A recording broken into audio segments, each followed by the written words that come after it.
Thank you for tuning in to Mr. Cliff's Toy Shop. On today's episode, we discuss McFarlane's Winterfest and my top 20 wanted DC Multiverse figures of 2022.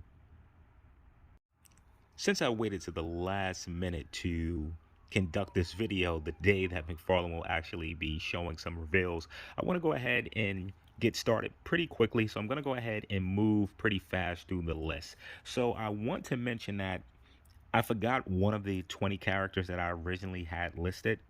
I made a mistake and deleted that character and I couldn't remember. So now I have a character added that was not originally part of my 20. So starting at number 20 is the Martian Manhunter classic version. The reason this figure is coming in so low is because we know that we are getting a Martian Manhunter from the line. So this knocked down the want just a little bit, but I would love to have a classic Martian Manhunter. Coming in at number 19 on my list is Wonder Woman. And also the reason that she's coming so low on the list is because we have a few iterations of Wonder Woman throughout the line, but I would love to have a classic version of Wonder Woman.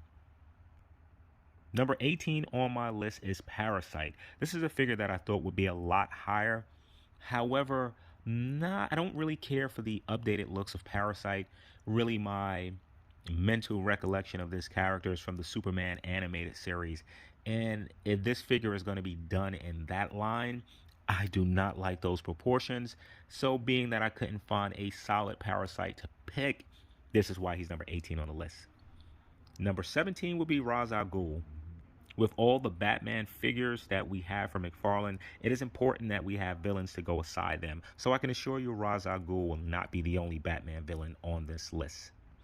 Going into number 16 would be Grodd. I think McFarlane did a amazing job with the Grodd from the Injustice game. However, a bit too small, but the design aspect on it was fantastic. The paint was fantastic. So give us a plus size Grodd.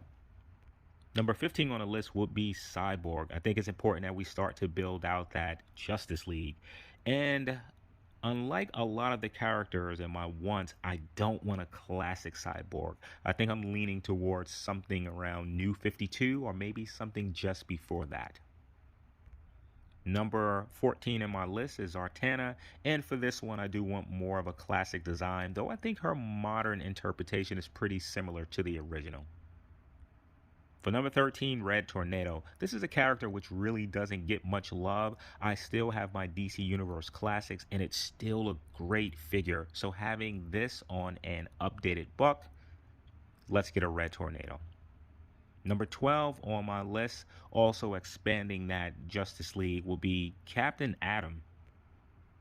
This is a character that should absolutely whoop Superman. However, Superman always seems to find a way to beat him. I don't care what you say, Captain Atom should beat Superman. Number 11 on my list is Man-Bat. I think McFarlane really thrives on large figures, and typically they come out well. So having a plus size Man-Bat figure to fit in his deluxe line, I think that's what McFarlane is calling. I know that this figure will be extremely detailed. Number 10 on my list is Solomon Grundy. With the Supermans that we have, I think it's important to have some Superman villains. And again, with McFarlane and large figures, pointing at the Swamp Thing, I think Solomon Grundy will be a solid figure. Number 9 is Static Shock. I was struggling trying to figure out what version of Static Shock to get. Do we have one based on the animated series? Probably not, as I don't like the animated looks that McFarlane has been pushing out. And also with Static Shock, I'm really not a fan of the baseball cap look. I definitely want a version of Virgil that has his hair out. Number 8 on my list is Brainiac. Jumping back to Solomon Grundy, we do need some more Superman-based villains, and this will be a great one.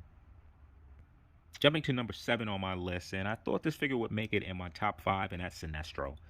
Right now we have a few versions of Green Lantern. We need some Green Lantern villains. Number 6, always like a little bit more female representation, Hawkgirl. For Hawkgirl, I certainly want something more classic in design.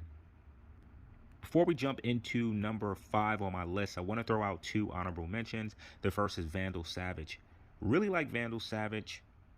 this look of Vandal. This is the one that I identify with. Also Metallo. I think McFarlane will absolutely knock that figure out of the box. So going to number 5 on my list, it is Bane. I was not happy with the version of Bane that we got. Felt that he was more fat than muscle, so having a classic Bane. Also the one that we have certainly was missing in the paint applications. So having a classic version to put against the slew of Batmans that we have will fill a much needed hole in our collection. For number 4, Kilowog. I think that being that we're seeing a few Green Lantern figures, one that's greatly missed is Kilowog. Having this preferably come in a Green Lantern wave with 4 figures and having this as the connect and collect, I think that's a good idea. Number 3, character that we don't see so much in toy form, and that's Mr. Freeze. Man, I don't know, it's just something about the story of Mr. Freeze that I love, especially watching the old Batman animated series. So giving us a version of Mr. Freeze. With Mr. Freeze, I am fine with either a classic or modern take. Number 2, Killer Croc. I told you that there will certainly be a few Batman villains here. With Killer Croc, which version do we get? I actually think the best versions of Killer Croc came from the Arkham games. Let me know if you have one that you particularly like. But if I had to pick a Killer Croc, it will be from one of those video games. And going to number 1 on my list, and this has been a little bit of a theme for my 20, Darkseid. However, in his classic form. If it's one thing that I really want to see from McFarlane is more classic-based figures. I am fine with seeing some of the modern versions. I'm actually okay even with all of the Batmans that come out. I don't have to buy them all. But one thing from this line, I really would like to see more classic forms of figures. So let's see how many of these figures throughout the year I actually got right on my list. This is more of a want than me having a thought process of what figures McFarlane will actually do. Let me know that I get this list right. Who am I missing? There are a few characters for sure that I'm missing on this list, but I'm going to do a separate video on those particular characters.